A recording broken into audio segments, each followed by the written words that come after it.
Syarif Hidayat Tua adalah satu-satunya wali yang menyebarkan agama Islam di Jawa Barat. Sunan Gunung Jati dilahirkan tahun 1448 Masehi. Ayahnya Syekh Maulana Akbar adalah putra Ahmad Jalal Shah, putra Abdul Khan, putra Abdul Malik, putra Alwi Syekh Muhammad Sahib Mirbat, ulama besar di Hadramaut.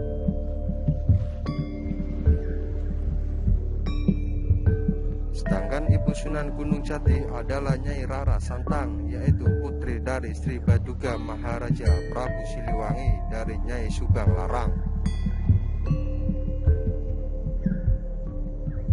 Pada masa remajanya, Sunan Gunung Jati berguru kepada Syekh Tajuddin Al-Kubri dan Syekh Abdul Wahi Sajili di Mesir.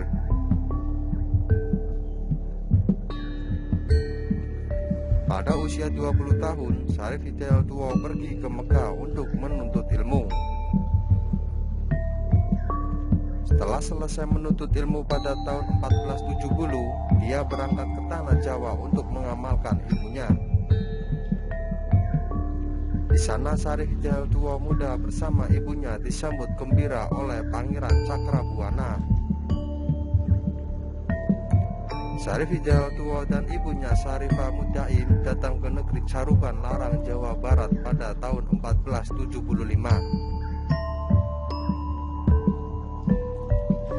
Syarifah Mudain minta agar diizinkan tinggal di Pasumbangan Gunung Jati dan di sana mereka membangun pesantren. Oleh karena itu, Syarif Hidayat Tua dipanggil Sunan Gunung Jati. Lalu ia dinikahkan dengan putri Cakrabuana, yaitu Nyi Ragung Wahdi. Kemudian ia diangkat menjadi Pangeran Cakrabuana, yaitu pada tahun 1479. Karena usianya sudah lanjut, Pangeran Cakrabuana menyerahkan kekuasaan negeri Caruban kepada Syarif Hidayat Tua dengan gelar Susuhanan, artinya orang yang dijunjung tinggi.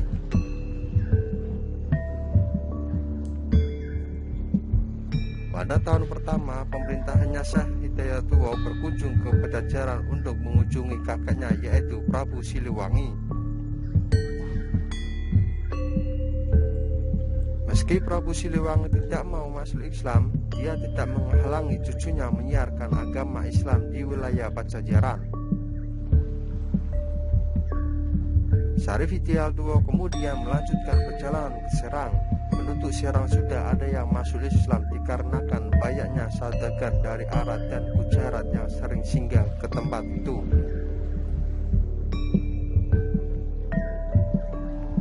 Bahkan Syarif Hidayat Tua dijodohkan dengan putri Adipati Banten yang bernama Nyi Kawungten.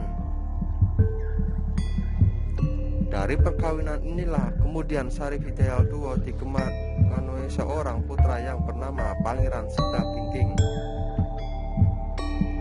Pada usia 89 tahun, Sunan Gunung Jati mundur dari jabatannya hanya untuk menekuni dakwah. Sunan Gunung Jati wafat dalam usia 120 tahun di Cirebon. Ia dimakamkan di daerah Gunung Sembung, Gunung Jati. Dalam menyebarkan agama Islam di tanah Jawa, Sunan Gunung Jati tidak bekerja sendirian.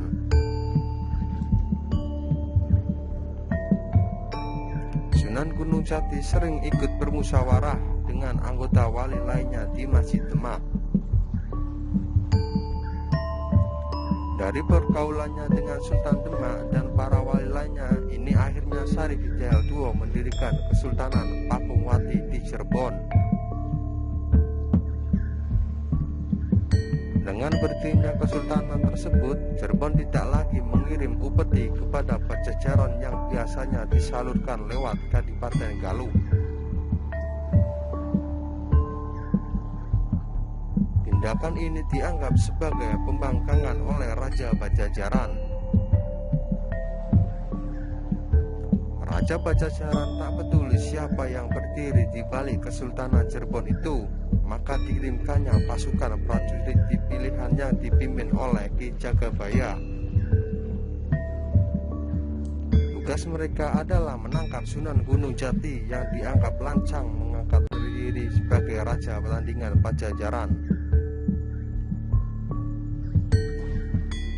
Tapi Ki Jagabaya dan anak buahnya malah tidak kembali ke Pajajaran.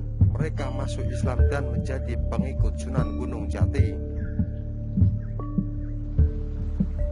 Dengan bergabungnya prajurit dan perwira pilihan ke Cirebon, maka makin bertambah besarlah pengaruh Kesultanan Pakuwati.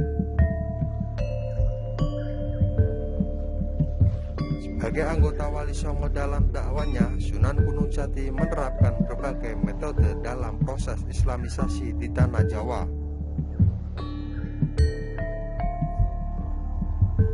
Adapun ragam metode dakwanya yakni menggunakan metode Mau'izilatul Hasanah wa Mujadalah billahi iya ihsan.